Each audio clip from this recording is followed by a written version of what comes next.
Give yourselves a round of applause for being here at 1 o'clock on a Saturday.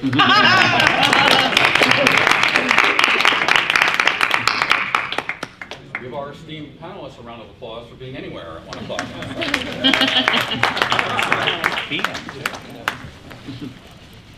This is the Radio Charts Future panel. Is everyone in the right room? Yep. Okay.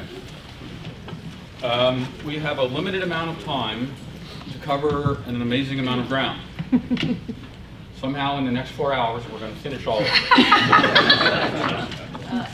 Okay? Then maybe not. They've asked me to moderate the panel. I am certainly involved in the folk charts and to a smaller degree the Americana charts and to a smaller degree the AAA radio charts. This is part of what I do for myself and my clients, as do many of the people in this room. Here is the one thing I'm confident of. Everyone in this room wants to see the future of the folk charts continue and improve for everybody. I'm also pretty confident that there's about 60 people in here and there might be 58 different methods to get there. So we're going to try and drill through all of this and figure out kind of what is a great working model for everyone moving forward. In my estimation, the number one goal of all of this today and over the next couple of weeks and months is to improve the standing of folk music for ourselves and for the industry in general, as other organizations have successfully done. I think that's what I'm trying to accomplish every day with the artists that I work with. I think we're also here to try and learn how to improve the mechanics of what Mr. Richard Gillman, sitting here in the middle of the panel, has done for the last 20 years.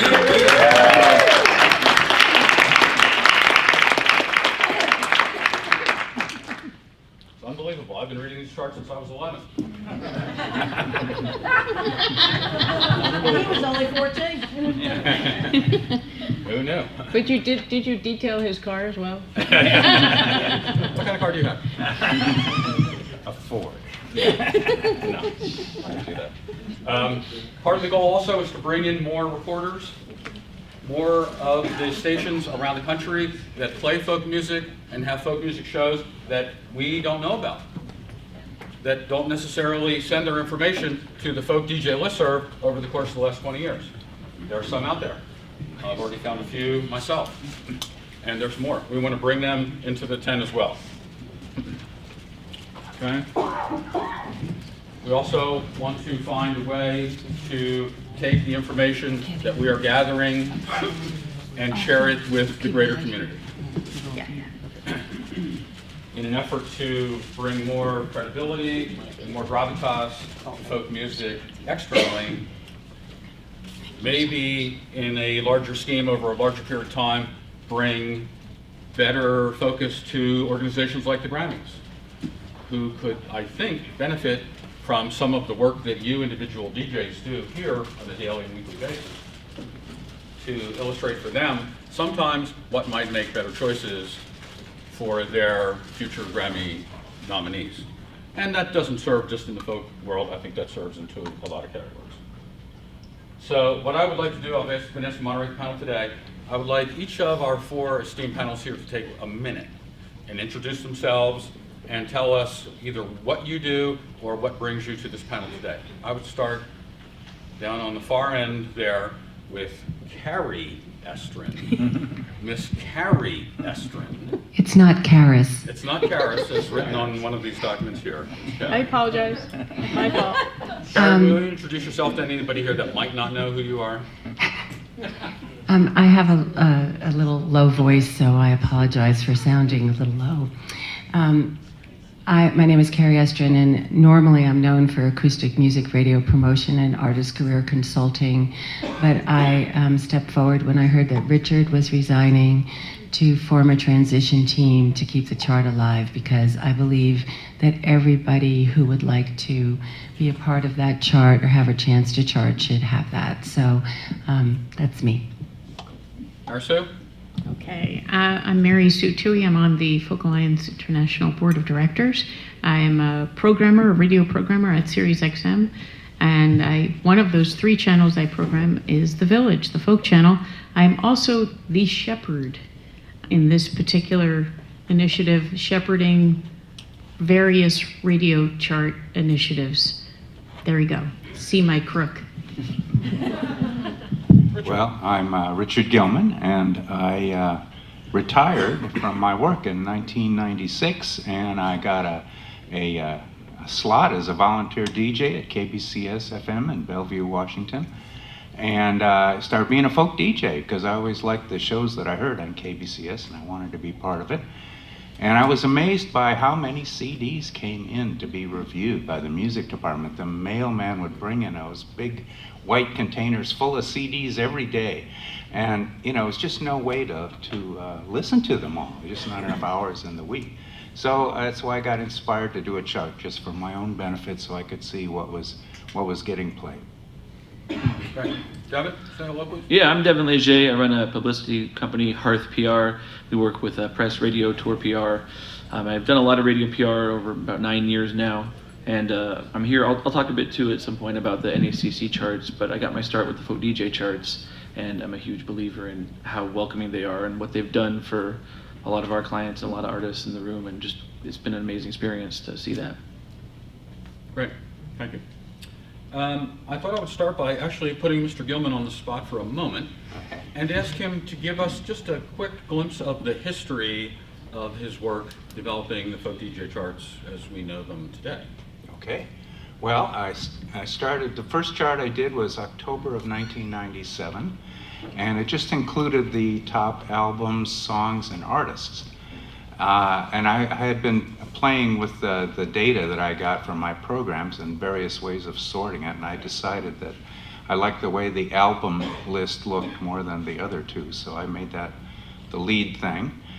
And I continued doing it. After a while, I added the labels. A lot of DJs don't list the labels when they have a spin, but enough did that I was able to track the labels pretty well.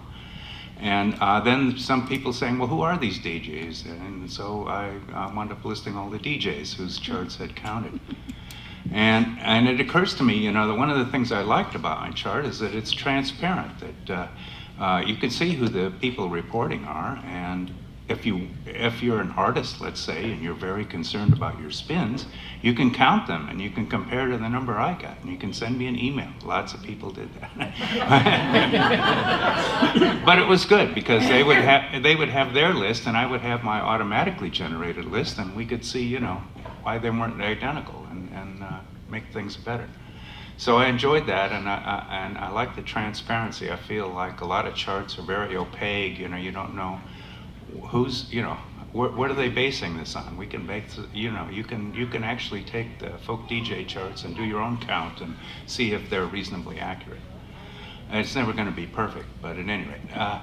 So after a while, though, you know, I learned the hard way on a lot of things. A lot of people, a lot of DJs list albums in different ways, and I would wind up with the same album showing up on the chart under 2 different names, so that was bad. So I improved my program to recognize these kind of situations and combine them into a single one. And then people get very picky about their album being listed exactly right, so I wound up adding a phase to it that would take the name that was picked up from scanning the charts and correct it to the exact proper name and release date and label name that the artist wanted. So and that's about it. So and then it kind of rolled around. That's about the first 10 years. In the last 10 years, it has pretty much been unchanged. I would spend about 4 hours a month, I think, working on it, mostly to spot albums that weren't being tracked very well because the various reasons are they have the same name as an old album, and then suddenly an album that's 12 years old is #1. Well, that can't be right. You know? Or there would be an artist with 2 albums released in the same month. That doesn't happen very often. So that would be, you know, a sign, and things like that. And so, you know, gradually it got more accurate, and were able to sort these things out. And mostly I just wound up having to research the release date and proper title of these albums. That was the biggest amount of work. And it went on until recently. And you know, I started it out for just a selfish reason of helping me as a DJ to find things to play. And I found out a lot of artists have greatly benefited from it, and it's because it's an objective way of saying my album is popular. I mean, you can go around and toot your own horn, but here's all these DJs saying your album is good. So that, you know, I'm very gratified that that happened, that had that benefit. I don't know, that's about it. Okay. I think you have demonstrated over the last 20 years that it has had a significant impact on the lives of many writers and recording artists in our genre, which I'm not sure over the next 20 years people will be able to thank you enough for the amount of time that you put into that to give these artists the profile needed to go out and find more airplay, more venues to play, other musicians to work with, records to sell. It's really been, in my opinion, the backbone and the basis of all of this. That having been said, with some of the emails that Kari and I have exchanged over the last month or two, I would estimate she's been putting in about 4 hours an hour into the transition from what Mr. Gillman set up to where we are today. Could you speak to the beginning of that? Yes, I'm usually on the chart and the listserv, and Arthur Berman, are you here? Arthur Berman is one of the list moms, and so if you join Folk DJ, you can post to the list as an artist or as a DJ. And I was off that list for a month. I was doing other initiatives in my business, and a DJ came over to my house and he said that Richard was retiring, and horror ensued. And then Mara Levine and promoter Eric Balke separately emailed me and said, "Did you hear about this?" And I said, "Yeah, I did." And I waited to see if someone else was going to step up to the plate and do it. But I am an organizer by nature, and I am an artist advocate. And so I talked to Richard a bunch. I learned about what he did and what programming language he used. I'm not a tech person, but I can listen. And I got estimates on what it might take to reprogram the chart at Richard's suggestion into a newer language so more people could administrate it. And then what I did was I put Mara and Eric and other radio promoters such as Lisa Gray, Michelle Fortier of Trespass Music, and Loretta Sawyer on an email list, and they didn't realize it at the time, and Michael Kornfeld, and asked them to give some feedback, and then I asked them if they would help me fundraise to do the first initial rewrite of the chart, because I felt we as promoters are paid to do this, and so we should be the first to give back. I also researched a lot of other charts and how they worked to see if there was an alternative to what we were doing. And what Richard has set up is the fairest thing for all of us in the room, in my opinion, for the transparency. I looked for 2 months for a programmer. It was supposed to cost about $20,000 for the initial programming. It was very difficult, and unfortunately for an artist, I do work with full transparency, who also did win Artist of the Year. One of my jobs with him was to get him out of programming, but out of desperation, I asked him what language he programmed in, and unfortunately, it was the same as Richard's. So, Pete Damore, please stand up. Please stand.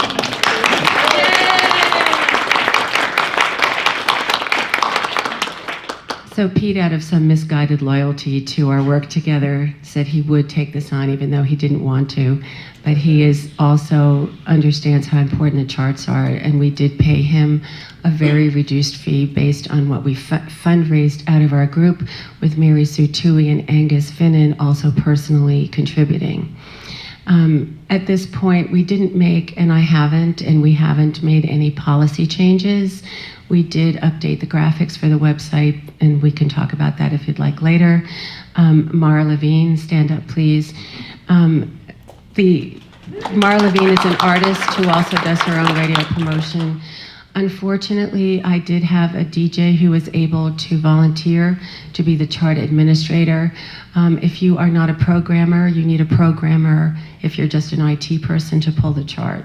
We do need, I would like to see a committee. I'd like to suggest a committee of 3 folk DJs who can either program or administrate to step up to the plate, because unfortunately, the day before the chart was supposed to be pulled, the chart administrator at 10 o'clock at night emailed me and told me he had to quit.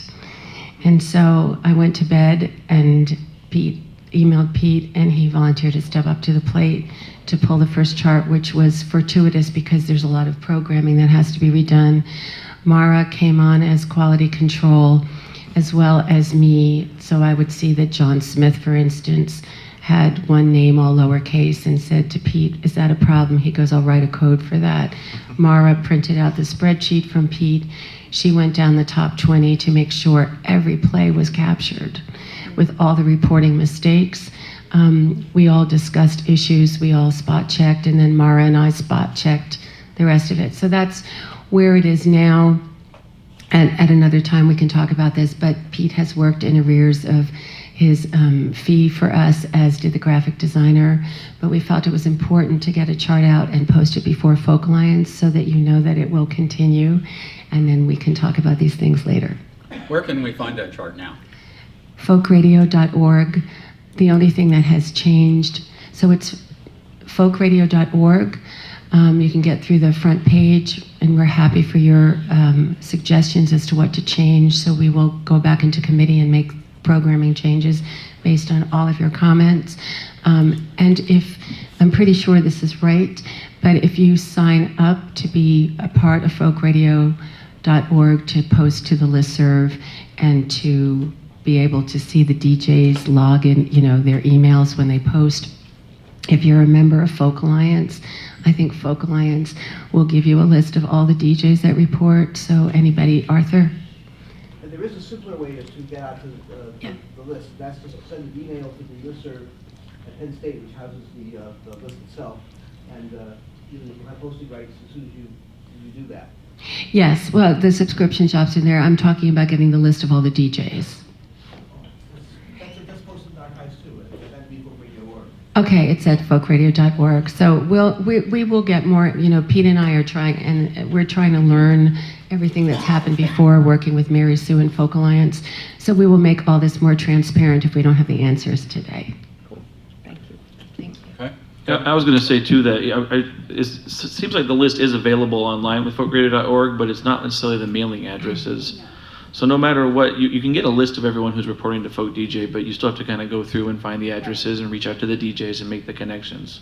And it might be something to discuss to put the full list up with all addresses, because Americana, as I recall, does have the list available with addresses. And other charts do as well. Every chart kind of goes back and forth about how to share that information.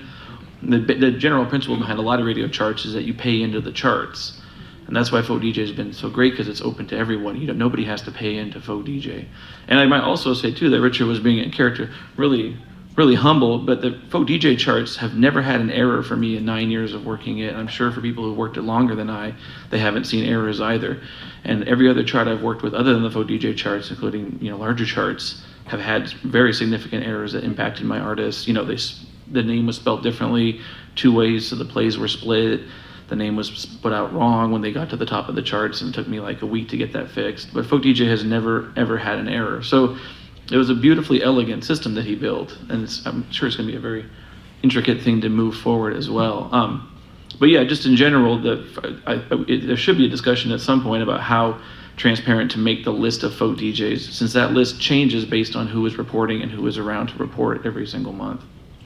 I think the question is, how many people does it take to do the work of Richard Gillman? Exactly. So far, we're up to 20. Mara, did you have something to add to the mechanics? I do. It's about the mechanics of the charts and the transparency issue. Because I've looked at a lot of other charts too. Some of the charts, you are not able to get the names of the people who played you, and to thank them even, the email address, the contact, Bluegrass Today, the Brassicana chart, the Bluegrass Day chart. I asked them, can I have this information? They don't provide it for you. They sign some kind of a confidentiality agreement with their DJs not to provide that information. And some DJs would probably opt out because they're overwhelmed, and that's probably why right now a lot of them on the list, when they post their playlist, the ones that want give you their address, their contact information. Others say, contact me off the list, let me know, send me a sample of your music. So mechanically speaking, we have the most transparent chart. And if you look at their playlists, most of the DJs give you that information if you're doing your own research. So that's a wonderful thing about our chart. And one other thing I wanted to say, just to be clear, if people are not so familiar with the overall spread of radio charts, is that the key to folk DJ is in the name. It's folk DJs. Other charts like the Americana chart are primarily based on music directors. So most of the people you'd be sending to are music directors. Now a music director gets like 400 albums a week, right? And it's really hard to break through that. So when we're working like the Americana charts, when I was doing that, I was calling every single day. I had a list of people to call, and I was constantly calling the people, trying to convince them, going to all the conferences, making the connections. It was a huge investment of work to go towards that chart. That would be really prohibitive for any independent artist. But folk DJ is based on the DJs, and in general, the DJs are much more open to receiving music, and they love personal connections with artists. So there's a really beautiful, that's the kind of the beautiful effect of the folk DJ chart, is that you can really connect with the people playing your music, and that leads to like bookings, it leads to, tips on how to move through the area they're in, shows you where your music is being played. That transparency is what makes the folk DJ chart so wonderful for everyone to work with. So I think that's just a kind of a key thing to mention, is that most of the larger charts that we talk about are generally based on music directors, and those are very hard to access and move with as an independent artist. That's really why you would pay a publicist. But the principle of folk DJ is to be open to everyone to participate.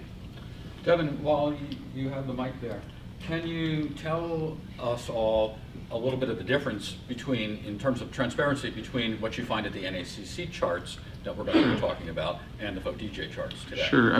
Mary Sue, did you want to kick off the NACC conversation, or should I? Actually, I'd like you to speak first, if you could. Okay. Oh yeah. Okay. No problem.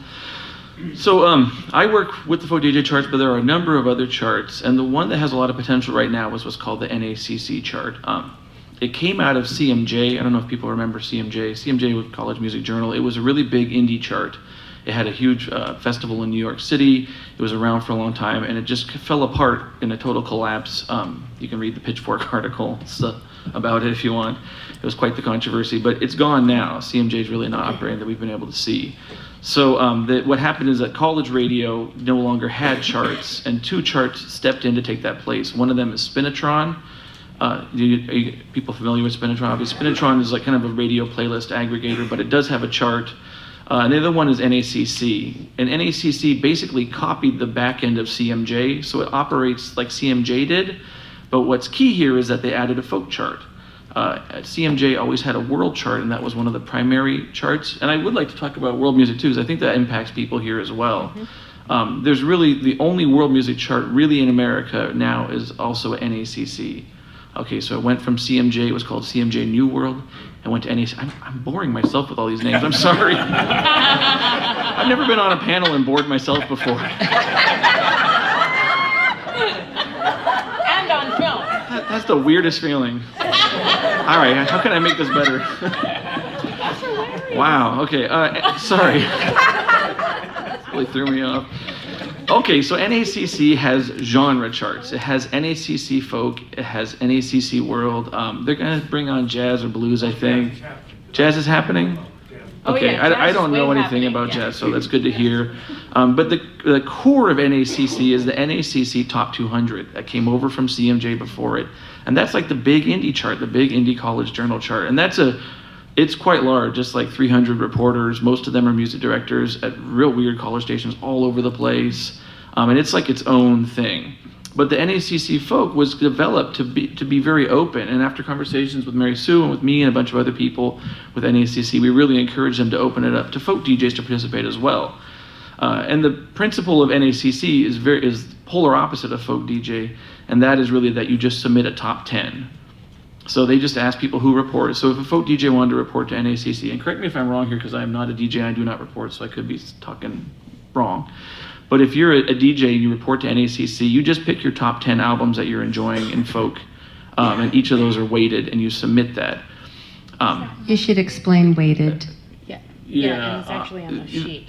Yeah, it's on. Yeah, the weighted is. I'm not 100% sure how they roll with all the weighted. It's based on the size of the station, according to them. And it's at the moment, NACC Folk has about 35 reporters. About a couple of those are online. Most of them are terrestrial stations. Some are big stations like KEXP that are reporting to the Folk. And then they collate that and they put forward the NACC Folk chart. The issue with the NACC Folk chart that is making it very untenable right now is that they only display number one. There's only one spot. Publicly. Yeah. Publicly, there's more. There's up to 20, as I recall, on the back end, but it's not. John Gorka, yes, yeah. So that he's number one right now, and we cracked number one as well when we did Julie Holland and Samantha Parton, and it wasn't actually even too hard. I didn't have to do a ton of phone calls. People were very open, and it retained some of the accessibility of Folk DJ, but you got to pay in. I pay, I think, $100 a month into NACC to see the back end. So there's a couple really big problems with NACC.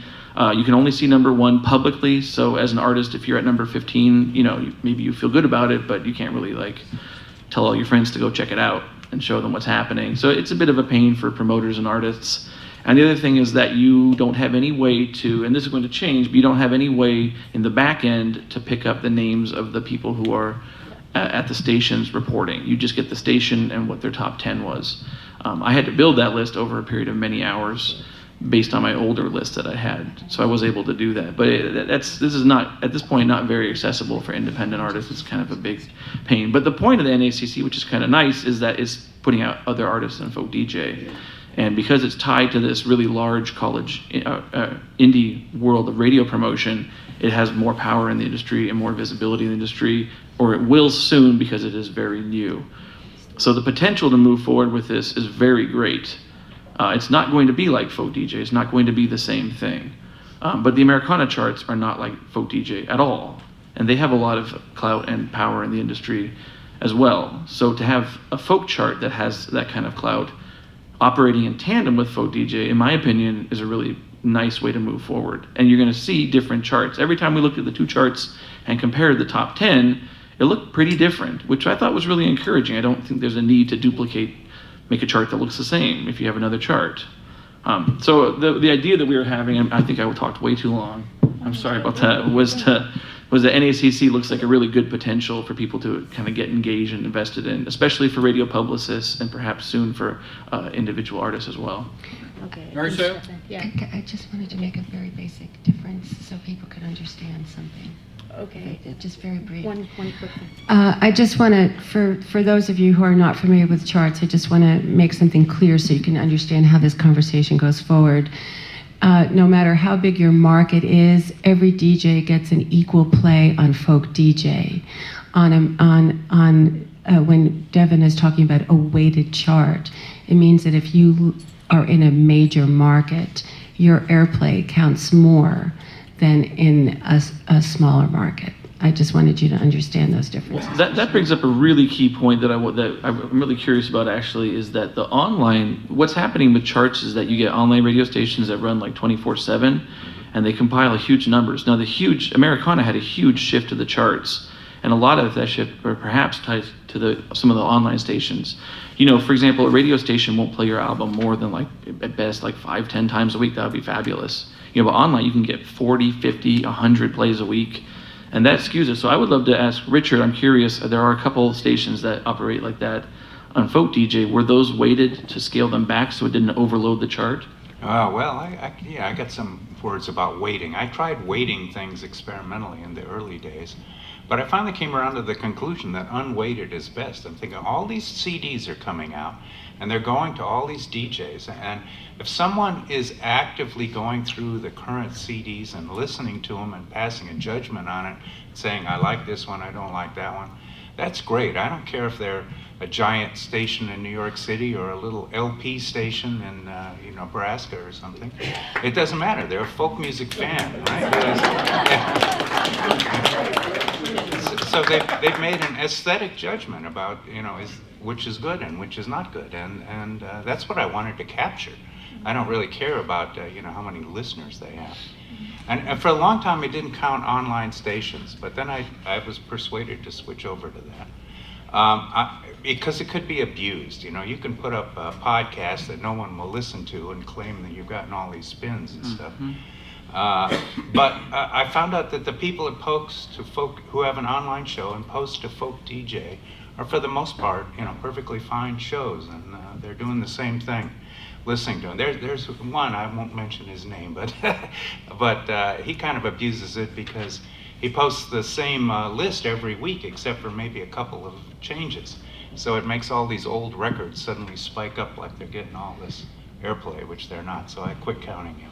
And just to talk about that, Well, fortunately, he made a change to his format that I would have had to make a change to my program to capture, and I declined to do that. and Americana has just switched over to a new system, and it's a little bit difficult to get everyone used to it.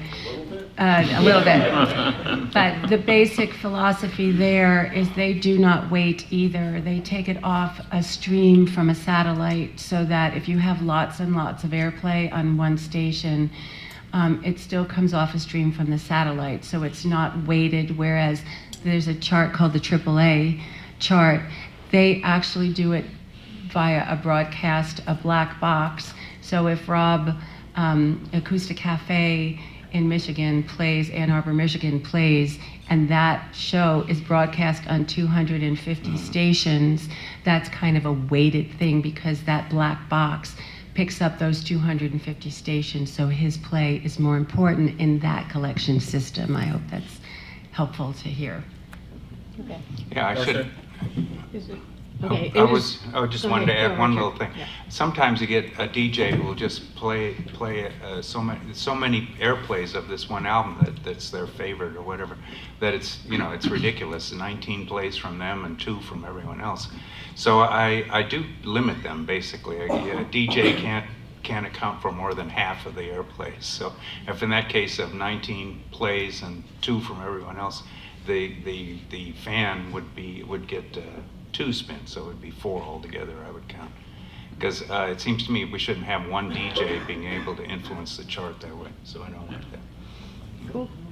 Could you illustrate more for us about the NACC conversations you've had? Sure, and I'd like to direct you to the Folk Alliance statement. If you haven't picked up one of these, Angus Finnan signed a letter. He didn't sign this one, but it's on the website. And if you need one, you can raise your hand. Bob can make sure that you get one. We also tried to synthesize all of the panelists' thoughts onto one sheet, and that is a handout as well. And there's waiting twice, I see, on this list, on number 8 and 20. So if you have a question about waiting, you have 2 places you can look. I was typing this with my eyes closed at midnight last night, so, and That particular point is weighted? yeah, exactly. That was funny, Biff. Okay. That was funny. So, and then DJs who are interested in learning how to report, there's a little tip sheet up here. And of course, you can reach out to me. I can help you, and I'm happy to help. And Mary, so Devon put together a nice little YouTube. YouTube video about how to use the net. We can repost that. Yeah. No, it was a great, yeah. forgot. It was, Yeah, I did that. You can, yeah. Yeah, if you can, that'd be fine. Yeah, I Yep, don't we'll mind. repost that because that was helpful. Very helpful. I use like a screen thing. I have my little cursor, like, okay, you click here, go to here. It's really boring, but could be helpful. So, It what was I, not boring. It was Oh. helpful. no, actually, we love you, Devon. So, yeah. All right. You're one of ours. So I wanted to say in general, we're going through a process as a community. And the most important part of this process that everybody's heard. We need to make sure if you have an opinion, please voice it, you know, whatever it is, we are on this road together. And the fact is we need to sort of hear each other. That's the really most important part that we're kind of in right now. We must hear each other and understand everybody's point of view. We already started that process in the fall. We had this kind of group conference call and heard lots of opinions, and that actually shaped the Folk Alliance. We're out, okay. If you want to sign a piece of paper with your email, I'll email these out. Well, and actually, this was emailed out to everybody on Angus's list. Correct. This So one was, you but may this have it one on was the- not. This one is now, if you want this sheet. That's a new one. This is a new one, yeah. So maybe we should send around a sheet for everybody. Yeah, to see send it. a sheet if you want more emails on this, okay. So, Folk Alliance is very interested in hearing everybody's voice as we move forward with this process. You see that the radio chart initiatives is supporting folk DJ chart continuation, first step by hosting the website.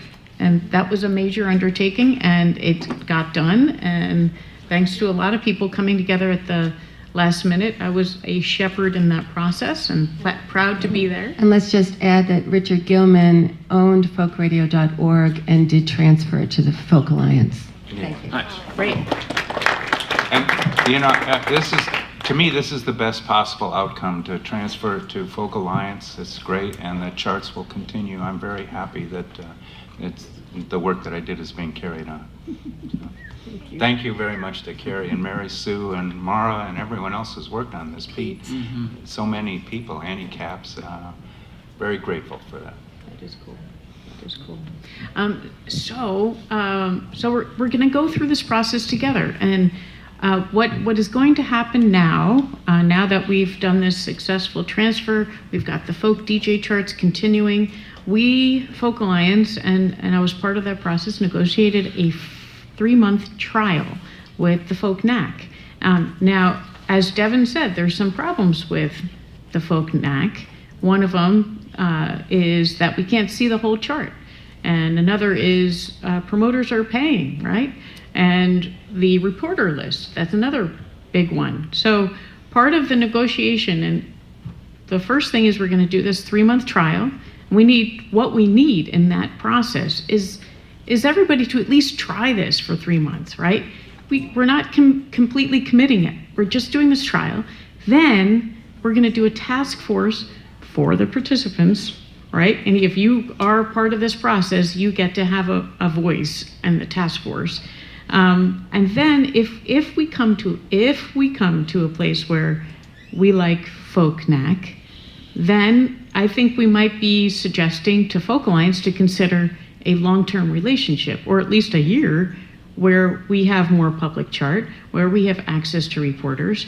I'm not sure if we can bring down a promoter pay, because a lot of charts have fees, but those are the things that we're thinking about, and we wanted to know that we're trying to advocate this. And I say this, one thing, we did take a hit with the Grammys and folk a couple of years ago, more like I think 5. And we did take a hit at Billboard. Billboard merged with Americana. We don't have a folk Billboard now. We have a folk Americana chart. So these are some of the things. Folk Alliance is definitely looking to support our community, beyond our community, and also improve folk in the music industry at large. All of these things. Mary Sue, while you're still on that topic, Art had a question in the back. Not a question so much as a comment. For the NAAC charts to have any validity, we from the Corps need to be reporting to it. I started the second week it was up. And to paraphrase Dr. John via Bromberg, if we don't do it, somebody else will. Bob, did you have something to I add? think one really important point, which I didn't get until we had that conversation on that list that Ron Olesko set up a few weeks ago. Thank you, Ron. DJs can report without paying. Do all the DJs understand that this? Yeah, folk DJs do not pay. Okay. Promoters do, labels do. Right. DJs can participate without paying, and we can also see the results without paying once we participate. Yes. Without participating, you will not see anything. So if you sign up and send in your report, you'll see what other people report. If you don't sign up and report, you won't. And if we want this experiment to possibly be useful to us, we got to try it out. And the question is, how easy is that going to be? And you know, I know that there are other people here besides DJs, and this discussion has to apply to the various other categories of people. But I can feel my colleagues squirming the same way I was when I first read about this. So let's reassure ourselves if we can, so we can move on from there. Brad, did I see your hand up over here? David? Yeah, so I'm curious from the NAC side of things. Obviously, it's a business relationship. They're expecting compensation for the release of their charts. Have they given any indication as to what they expect to, for instance, make a top 20 or top 30 available on the Folk Alliance charts? Yeah, that's the question. That's a great question. And that's basically if we complete this 3-month trial to get everybody on board to try it out, and we do come to that place where Folk Alliance does partner with Folk NAC, we would have Folk Alliance at that point would determine how much of that chart would be public. In other words, we would gear for that. Because we don't like this number one only thing. That doesn't work for us. Let me be clear on that, though, if I could say something, though. Yeah. If you look at NACC, all of the genre charts are number one only. It's not just like folk. Every single genre chart, and they were clear when I was talking to them, too, that they need some kind of like financial or conceptual incentive to move beyond that model. But this is NACC is very new. So they're just kind of looking at how to make it work for themselves. So they could be pushed towards that, I think. And they will be by everybody else, too. I mean, I guess my thought would be if, labels such as us or Yes. promoters or whatever could guarantee a certain amount of money in advertising and banner ads or something like, but what is the number that they're looking for to be able to make the top 20 available or whatever? I'd be curious to know that. I don't think we've gotten quite that far yet. Nope. And the other thing that I'd like to Can I have. just respond to that? Yes, yeah. We have not gotten that far, but we would like you to be part of this conversation. I'd love to. Great, thank you. And the other thing I'd like to have pointed out, to be clear, is whether or not artists are paid and how they would interact. If you know and could say something. We're not there yet either with NAC, but we do know that, we know on the folk DJ chart, the artists do not have to pay for access. Right. And the folk NAC, we are not there yet. We just Okay. aren't, yeah. While we're still on this topic, Bob, did I you? just wanted to urge all folk DJs, report where it's easy, it's among the easy, I reported jazz, I reported bluegrass, I do all sorts of reports. Very easy to do, it's one of the easiest charts to report. You can, I base mine on airplay, and I kind of roll it over to 2 weeks of airplay. And I wait the late recent, and sometimes I have to break a tie, but I just said, okay, I like this record better. It's easy to do. It's great to see some things that are not normally within the folk world when you're a folk DJ and looking and say that might fit. And to get this going, please go do this. It's so easy. So to a degree, you're doing your own weighting? No, what Before I'm you saying, report? no. What I'm saying is, I report based on my last week's airplay, but I break the ties in that on what was being played the week before. Has it changed your service so far? Not yet, but I've only been doing it a handful of weeks. Okay. And I just go do it. It's easy. It might not work out to be a great thing, but it might be an opening to a fantastic thing. Yeah, it's wide open. I mean, I think NACC is a bit slow to being adopted. Not for maybe college radio, even a little bit there, but yeah, it's for folk. It's wide open. Got Brad over there. Brad, are you coming in on this? I am. I'm trying to figure out what is the point behind the two competing charts, because essentially that's what we're talking about. Because I got to tell you, in all honesty, with the labels I deal with, whether it be Concord Group, Compass, nobody asked me about when Folk DJ went away for a month until this most recent chart appeared. Asked me about it. So all of a sudden now we're creating. And by the way, they're still heavily invested, obviously, in the format, but I'm just trying to figure out, why are we talking about two charts? Okay, that's a good question. I'm really glad you brought that up, Brad. First off, we see these charts as both very essential. Folk DJ to the community, servicing the community, and a bit beyond, right? But as you sort of stated, some labels do not recognize it, right? Well, it's not a matter of not recognizing, it's just, I gotta tell you, the biggest question comes from labels. When are y'all gonna start taking Play MPE digital service? Yeah. Because they're gonna cut your service off, they're done. Yep. I mean, they are finished. It's too expensive. They're not gonna send CDs out anymore. So they wanna know now when you're gonna make the transition. And transition, quite frankly, to a service being Play MPE, which is the only one of note. I mean, you could throw 1 million of them out. There's CDX and Airplay Direct, but nobody gives a shit about this. I mean, Yeah. the reality is there's one standard that's Play MPE. But, I mean, that should answer the question, though. If you're having labels, I mean, I know a lot of people, I've always promoted Folk DJ because it shows real spins. It's not gameable. You can't screw with it. Like, this is a real chart of real people who really give a shit about music.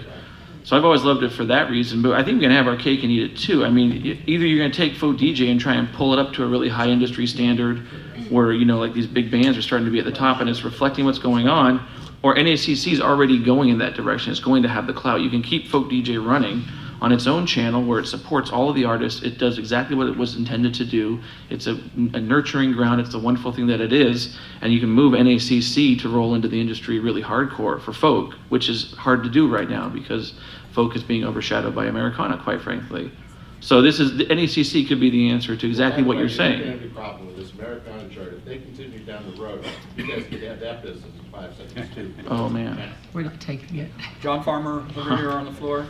Just a quick question about waiting. There's some of us as folk DJs run shows that are just specialty shows that are on for an hour or two a week. There are other folks here who are DJs and music curators who curate entire channels that run throughout the week or for entire days. Does that influence the weighting then, if we're talking about number of spins for shows? If I'm on there for an hour and so I'm like, somebody gets one spin in a month from my show, which is only on for 4 hours or 5 hours a month, how does that compare to the influence or the weighting of shows and stations that are there more consistently? For which chart?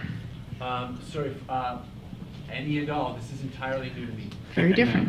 So, can you? Okay, so on the Folk DJ chart, whether your station, and I'm glad you bring up this point, is whether your show was 1 hour or whether someone else has a 4-hour show, your airplay to Folk DJ is equal.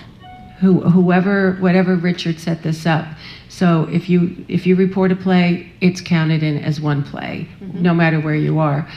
What we're talking about with NACC is if you are in New York, so John Platt reports, his airplay is going to, if it were a weighted chart, his airplay would mean more.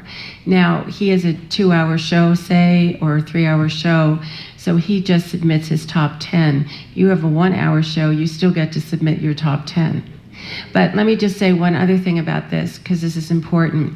What's very unique, and I want to talk about digital service and what you're talking about, Brad, and also about the specialty of folk DJ and NAC. The other formats have 24-hour stations, and most of the airplay, and you can back me up or correct me, Biff, but most of the other charts are based on 24-hour stations that have a playlist, and it all goes into a playlist. With us, what's so unique is your show is just as important to our chart as Bob McWilliams and Bob Weiser. You're all or Art Minius, all your shows are equally important. So we can't tabulate a spin chart the same way we would do another 24 hours. So with a NAC chart, whether you've got a 1-hour show, whether you've got a 4-hour show, you pick your top 10. If it does not work for you, that's fine. But if you can pick top 10 in an hour, that could be your whole playlist that week. The other, for the NAC chart, for servicing, which is Brad, you bring up a good point about servicing, because as a promoter, I've been contacted by major artists as well as indie artists, and of course I'm an indie artist advocate. But I service 500 stations, which is a lot, 500 specialty shows and individual DJs. And my artists have done well for it. In fact, a recent artist has just been on an added value station that doesn't report. Joan Baez has put her song on the new album for just driving through and hearing it on the radio. But a lot of the DJs in folk and in Americana, so please correct me if I'm wrong, anyone still want the physical CD mostly. So a lot of stations like Wanda Fisher in Albany cannot do the digital. So that is another thing. The NACC chart, the more of you that report to NAC that don't do digital will make a demand for physical copies from the labels. The more, but for folk DJ, when I work with a major artist and they're talking to me, they think sometimes that I don't know what I'm talking about because, of course, everyone downloads. So that is a unique servicing issue to our industry. I've tried to go digital, but a majority of the DJs want a hard copy. How many DJs are in the room right now? Good. How many DJs in the room accept digital delivery? How many cannot accept digital delivery? How many will not accept digital delivery? Yeah, how many do both? How many do both? I want to ask the people that only do digital, when I put people on digital lists, then at the end of the year I noticed they hadn't played any of my releases. That's exactly the point. I am much more likely to pay a lot of attention and care to a physical product.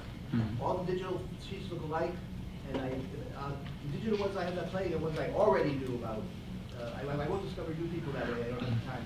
Well, Laura, did you have something to add? I did. First, the comment was made earlier, I can't recall who made it, that the chart had gone away for a month. It actually has not gone away. Yeah, it hasn't. It was delayed about 4 days from reporting while we poured through the records, but it never went anywhere. It was just transition time. That was the first. The second is about the weighting issue. Just another comment to build on the weighting issue. Yeah. About our folk DJ chart, a spin for a spin. But everyone has to realize that in order for a spin to count, you have to report the artist, the album, and the song. Label is optional, we'll work on that. But if you don't include one of the three components, it's not going to get picked up as a valid spin. So if you have an album that you're playing multiple cuts from, it's not sufficient to say, I'm playing this album by this artist and then list song, song, song, song, song. It's not going to get picked up. It has to be individual and on our chart. So please, if you're new to reporting, be aware of that. And also some of the other charts with weighting, the bluegrass chart and the new Grassicana chart, two things of importance. Number one, they say that you can't participate in the chart unless you're on Airplay Direct, which means the artist has to be able to provide them with a digital copy. And the DJs supposedly are going to be able to download that product, but I do know that there's a number of the bluegrass DJs, like the folk DJs, who want a hard copy. So you're being encouraged to, you must move to, they're trying to move you to the digital realm, but there's still a lot of people that don't want the digital.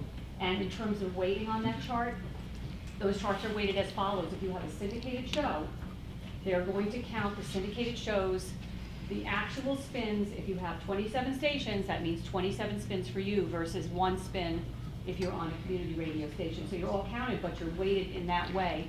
And that way, with those charts, just sending to the syndicators, and they do indicate on their chart list who the syndicators are.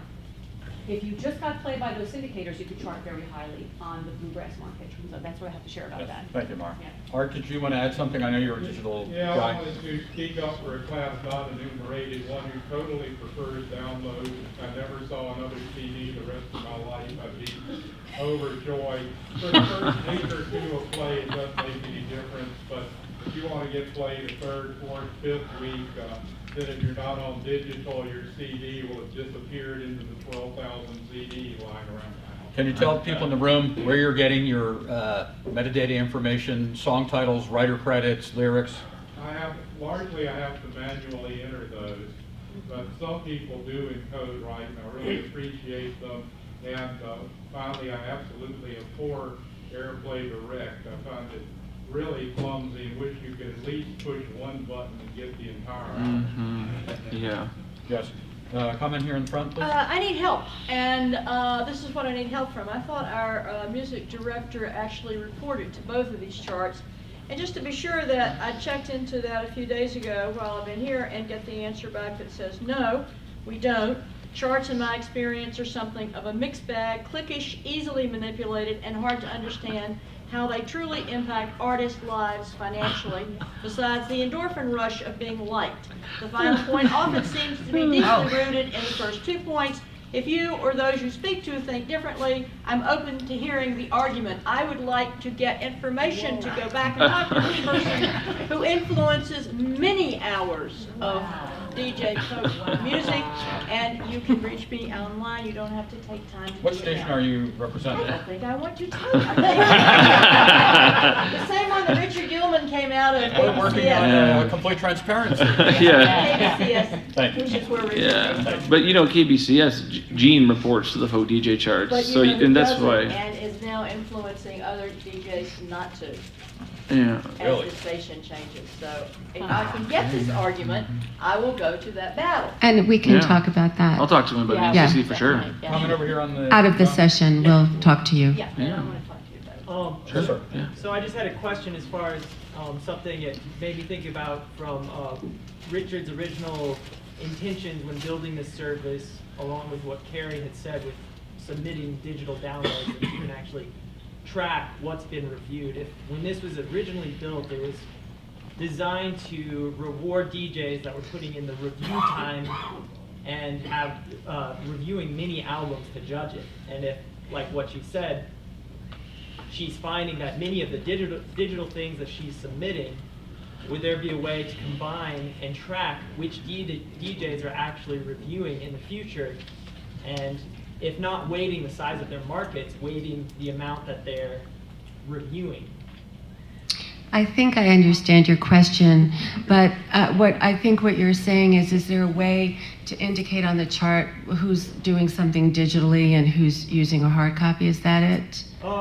No, it's more, it would be more on the service if there would be a way for like you to submit through the service, and folk DJ could track, you know, which DJs are actually reviewing what's being submitted to them. Instead of just It does, the that's DJs, listening. they submit playlists, so that's how everything is tracked. So when you say reviewing, they've all gone over it and it goes into the playlist. Is that? No, I'm saying, well, the DJs, they may be choosing their favorite album, but the original intention was to, because Richard wanted to know, because he was getting so many records to review, he wanted to find a way to spread that out across the country. So- Almost all the DJs are pretty good about that and review incoming things. There's a few clunkers who just play Peter, Paul, and Mary and stuff, but they have little influence. Well, I didn't think about it until Kari's comment that her digital downloads that she had submitted, she's been able to see that they had not been listened to. But let me also say this, I always include, I used to use AirPlay Direct, which is an MP3 service, but instead I encourage all artists to put it in a Dropbox with a .wav file and to load in their graphics and publishing information and lyrics. So like Art Menias, if one of my artists in a promotion is late, he's like, Kari, where's the link? So there's always links included. Comment here, please. Okay, maybe taking this down to ground completely, but yeah, I'm a NASA systems guy originally growing up, but before that, I'm music director at College Station, where we had nothing but 10,000 vinyl albums. So, with that in mind, what I had in my head was a data flow kind of chart where I thought it all started with our posting our playlists. And now what I'm hearing is, no, now you want, just give us your 10 top albums. No, that's NACC. There's two charts, and that's why the two things. And could I please say, right now, to keep it simple, I really don't give a damn at NACC. At my level, Sure. right now, I don't care about that. First, let me get my brains around what happens to folk DJ. And so what I thought I saw the other night, everything's album-oriented. But my show is song-oriented. So I'm a little confused, but does the flow change about how the folk DJ chart gets worked? Is the flow going to continue from posting playlists, or is it now something different? That Nothing has changed. I need to see a data flow chart. That's the only one that makes sense. If you would like to, you have to understand that Mara and Pete and I put in exponentially extra hours, and we just tried to make sure we had the most absolutely accurate chart that we could have. We do need help. We do not want to be working the chart itself. So we would be happy to hook you up with Pete afterwards, because he could talk to you to answer that question, but I am putting out the call. We need DJs who are programmers and IT to pull the chart. But we will be happy to tell you. His All question, I'm saying is, I just need to know, is the flow of data from the playlist I Same, post? better. Exactly. Yes, exactly, it is. It's actually improved in one, and I'll say, just speak to what Pete did, and based on feedback from Richard, Richard was pulling data from emails that came in that were, I believe you were able to pull the emails that were coming in from the DJs that also went to the database, but you got them. And he said that a number of them, for some reason, his program wasn't able to parse or pull.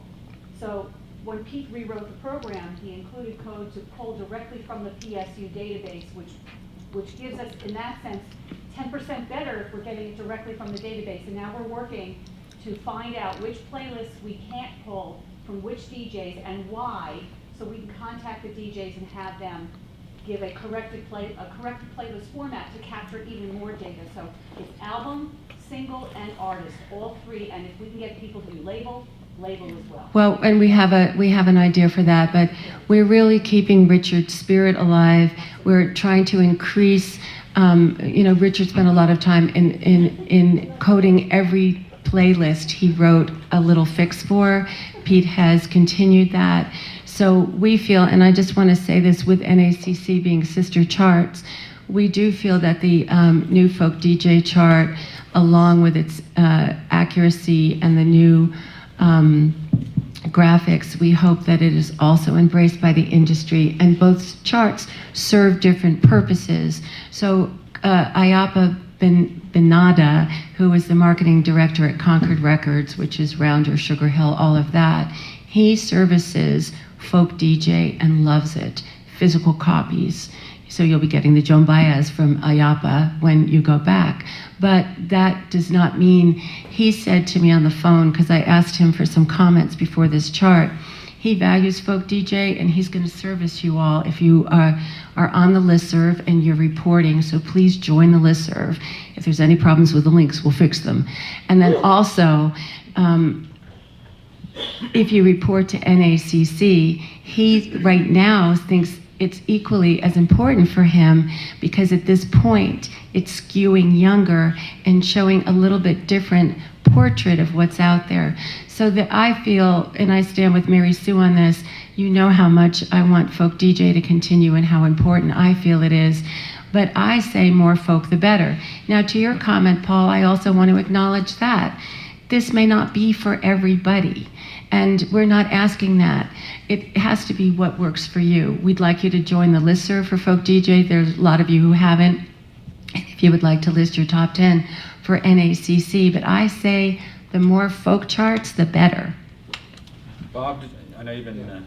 I want to just emphasize again the reassurance that is needed that what has been done to transition Richard's 20 years of compiling data for us to a system that will make it easier to compile more accurate data and still give us the same information we've been getting. That's been the focus of what Kari and her team have been working on. And that, I think, the chart that I saw a few days later than usual, at the beginning of February, there were no missed months. The first posting, I thought, was exceptionally clear. I thought the new visuals were exceptionally clear and need some tweaking to make it possible for people to access some more information. But the basics of what we got are happening.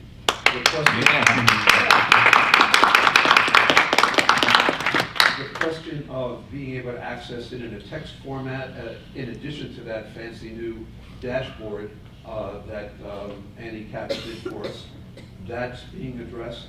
So I don't think we're losing anything in the transition of the chart. Mm-hmm. And part of what's making this more complicated is that while that's going on, Folk Alliance is working from the big picture situation. They're trying to figure out how to allow our business of folk music to be more successful in being noticed by the people out there who think we don't count, because people actually listen to our shows. And in the music business world, people don't believe anybody listens to our shows. So if we participate in this experiment with NAC, if it's made as easy as possible, if it's clear to us that the DJs who report are not going to have to pay to see what they've reported. I think it's really important to emphasize we're doing the work, so we're not paying for it. Somebody else is going to pay for it because it's going to make their career and allow them to get paid. Most of us who are radio hosts do not get paid. So the idea that we should have to pay to post our lists, that's probably a non-starter, I think. Yeah, that's not. You don't have to pay to post your list, But yeah. that's not been clear. We need to make sure that everybody understands Yeah. that. Publicists are paying by subscribing to it. We're good with that. It's all good. So let's make sure. So I hand over here for like the last hour. Yeah. Yeah. For sure. I know we're running short on time, Yes. so I'm not gonna ask that my question be answered in this panel. Yeah. I'm more asking for maybe a place to get information so we can keep tabs on this question.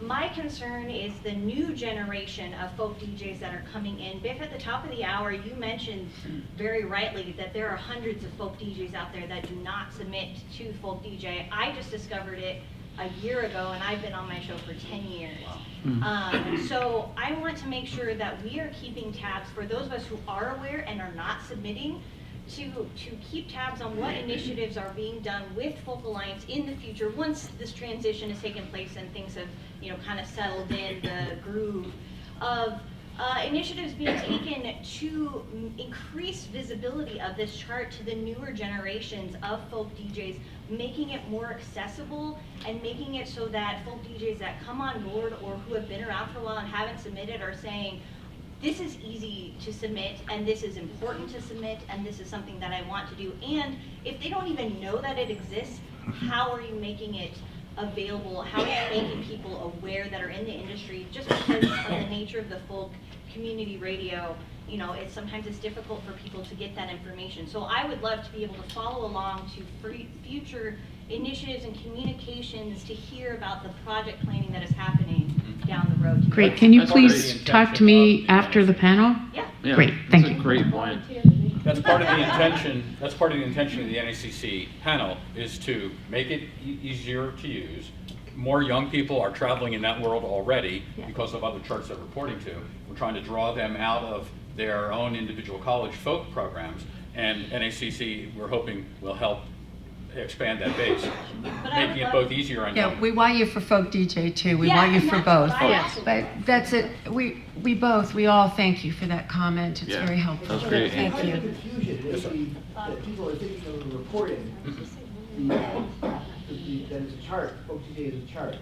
The chart is from folk DJ. Richard was saying he's worked hours and hours and hours, decided to compile all this information, and originally the only requirement for how you formatted your show is that you always did it the same way. Yeah. The computer would recognize it. There was a discussion at least 15 years ago that one trying to find some standardized way that people can report. And it was very clear for even the smaller group of people in the room then that there was no way you're going to get any system, no matter what it is, to have all of the DJs No, report to that. you'll never round them up. Folk DJs also explore sharing things about folk music on the radio. It's not just a chart. It's people who put playlists on there, then are pulled for the chart. Yeah, join the Folk DJL email list. It's great. It's got all kinds of great information for folk DJs. I think we're down to our last couple of minutes. Could I ask someone, Mary Sue, do you want to do that? Yeah. To kind of tie all of this together and offer a benediction here?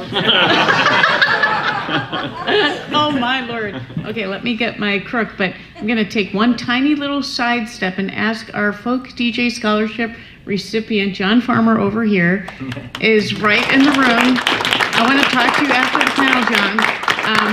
And just, if you haven't met him yet, please go and meet him. We're so proud that he's here. Back to the benediction.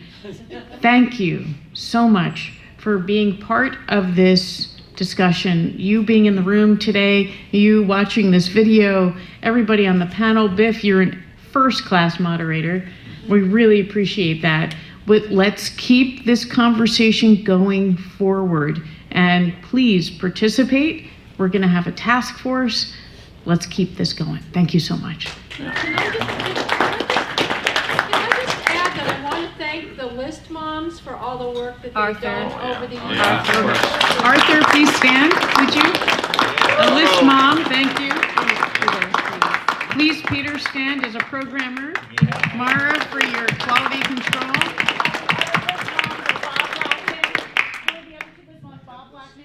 Paul Stambler. Yes, They moderate Bob this and list. Paul. Thank They you look so at much. hundreds of emails that come in every day. Tina. Great. Thank you so much. All right, dozens. There we go.